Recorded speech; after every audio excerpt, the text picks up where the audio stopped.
ഫാത്തിമ എൻ്റെ ബാഗ് എന്നാ ഇത് ലാലുവിൻ്റെ മിലുവിൻ്റെ ഓൻ്റെ ഓളെടുത്തുണ്ടല്ലോ ഇത് ഇൻ്റെത്. ഞങ്ങൾ പഴയ തട്ടകത്തിലേക്ക് ഒന്നും കൂടി ഒരു യാത്ര പോകട്ടാ. ഈ ഇടയ്ക്കൊക്കെ ഓരോ യാത്രകൾ പോകണം. അങ്ങനെ യാത്രകൾ പോകുമ്പോൾ നമ്മളെ മനസ്സും ശരീരമൊക്കെ ഒന്ന് റീഫ്രഷ് ആവുള്ളൂ. അത് നിർബന്ധമാണ്.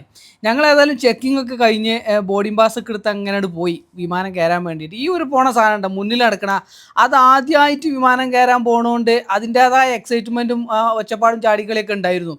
പിന്നെ ഫ്ലൈറ്റിൽ എത്തിയതിൻ്റെ ശേഷം ഓക്ക് ഫുള്ള് പരാതിയാണ്. അതിലെത്തിട് വരെ ഭയങ്കര എക്സൈറ്റ്മെൻറ്റ് ഇനി എത്തിപ്പോളെ ചോട്ടിൽ തേനീച്ച പോയി. അതേപോലെ ബസ്സിൻ്റെ അത്ര രസമില്ല വിമാനയാത്ര, ബസ്സിൻ്റെ അത്ര സ്പീഡില്ല. അതേപോലെ ഇതിൽ ഡ്രൈവർ ഗിയർ മാറ്റണില്ല, കുലുക്കില്ല, എത്തൊക്കെ ഓക്ക് ഇല്ലാത്ത പരാതികളില്ല. ഏതായാലും കുറച്ചേരം അവളെ തള്ളിമറിച്ചിലൊക്കെയാണ് കഴിഞ്ഞപ്പോൾ തന്നെ ഫുഡ് വന്ന്. എയർ ഇന്ത്യ എക്സ്പ്രസ്സിൽ ഫുഡ് ഒരിക്കലും നമ്മൾ പ്രതീക്ഷിക്കുന്നില്ലല്ലോ. അങ്ങനെ പെട്ടെന്ന് അൺഎക്സ്പെക്റ്റഡ് ആയിട്ട് ഫുഡ് കിട്ടിയപ്പോൾ ഭയങ്കര സന്തോഷമായി. കാരണം നമുക്ക് പാക്കേജ് എടുത്ത് തന്ന ആളുകൾ ആഡ് ചെയ്തതാണ്.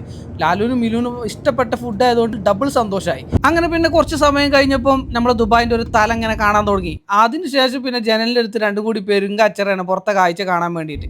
അങ്ങനെ എന്തായാലും നമ്മൾ ദുബായിൽ ഇങ്ങോട്ട് ലാൻഡ് ചെയ്തു. ലാൻഡ് ചെയ്തപ്പോൾ കുട്ടികൾ ഭയങ്കര ഹാപ്പിയായി. കാരണം കുറേ സമയം ഒരു 5-6 ഫ്ലൈറ്റുകൾ ഇങ്ങനെ പൊന്തുന്നത് നമ്മളെ ഫ്ലൈറ്റിൽ ഇരുന്നു കൊണ്ട് നമുക്ക് കാണാൻ പറ്റി. അങ്ങോട്ട് നോക്കി, അതാണ് ബുർജ് ഖലീഫ. നോക്കിട്ട് എത്തുന്നില്ലേ?